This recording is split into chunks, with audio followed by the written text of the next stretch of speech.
This video is brought to you by Nebula.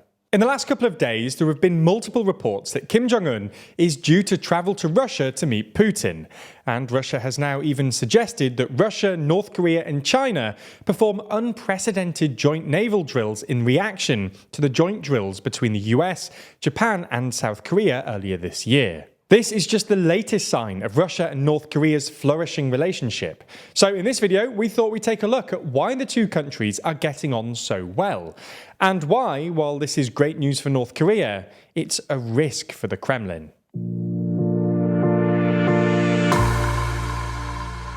Before we start, if you haven't already, please consider subscribing and ringing the bell to stay in the loop and be notified when we release new videos.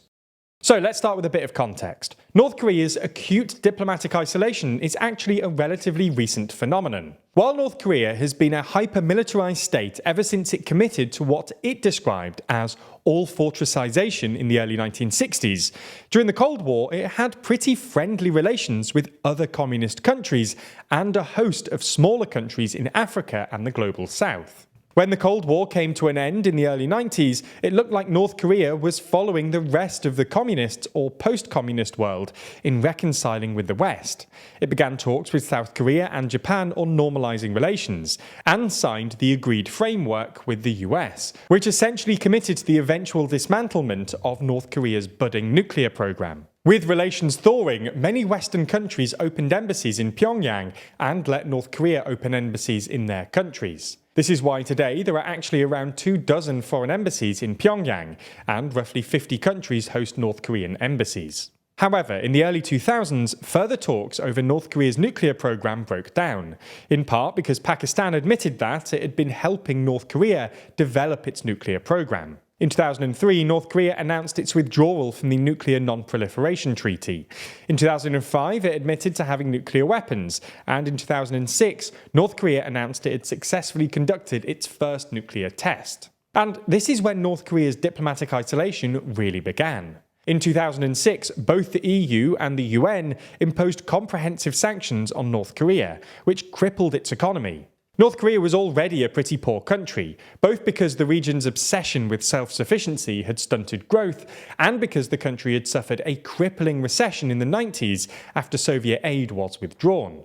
The sanctions made things even worse, and estimates from the Bank of Korea suggest that, as of 2020, North Korea's economy is actually about 5% smaller than it was before the sanctions, despite the fact that the population has grown by about 10% since then. The best estimates suggest that North Korea's GDP per capita is now between $1,000 and $2,000, although North Korean wages are almost definitely way lower, because North Korea's GDP is inflated by that state's massive military spending. Anyway, North Korea responded to sanctions by doubling down, closing itself off from the international community and accelerating its weapons programs, which prompted North Korea's longtime allies Russia and China to begin distancing themselves. For context, China has long been North Korea's closest ally. The two countries are basically military allies, and China accounts for over 90% of North Korea's trade, with Pyongyang essentially dependent on Chinese fuel and food imports, which is why Chairman Mao once memorably described the two countries to be as close as lips and teeth.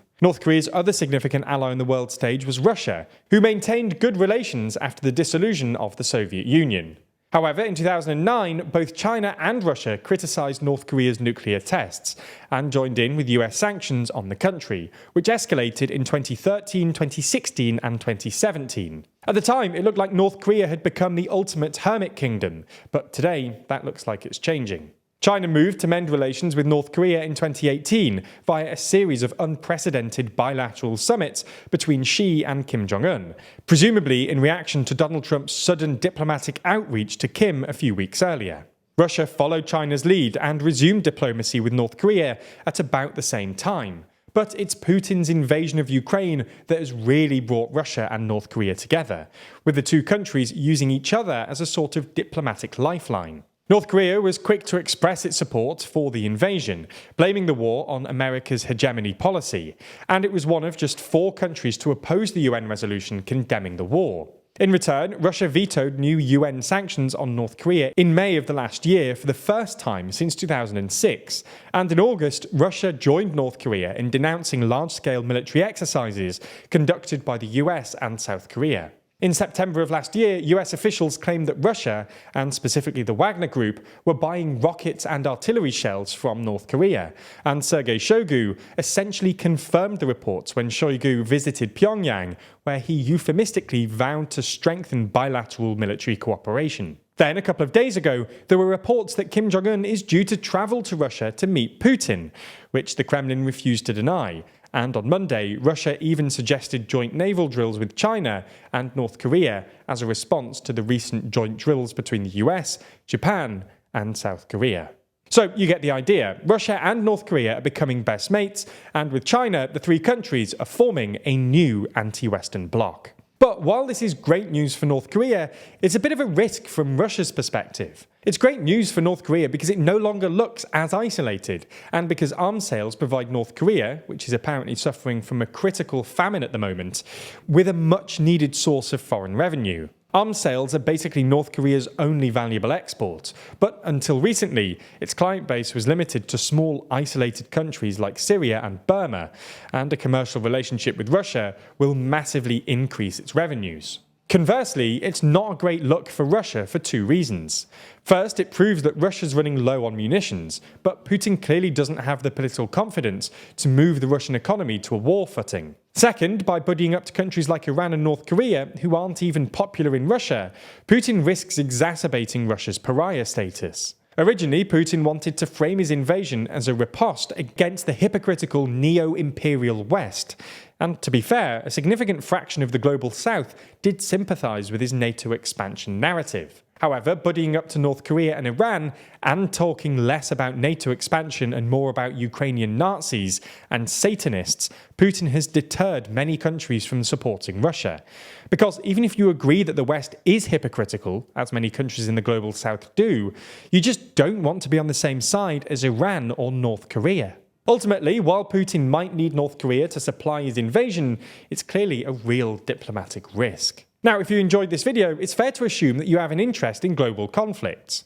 One of the most important of these is the conflict between China and the US in the Asia-Pacific, which is what we actually discussed in the daily discussion. There, Rory and Zach sat down to talk about the intricacies of this to help us better understand what's really going on. In fact, we release these daily discussions, well, daily, covering a huge variety of topics in a more analytical and detailed way than is possible in these main videos. The entire series is available exclusively on our streaming service Nebula.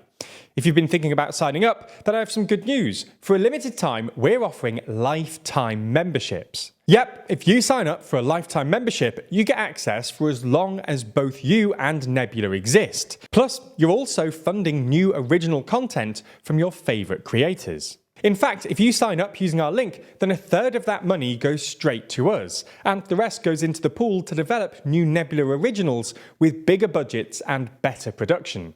Now, it's clearly a lot of money, and honestly, the best value plan is still the annual one. But if you really want to support independent creators and help us make even bigger projects, then this is the best option. Again, do make sure you use our link so that they know that you're supporting TLDR.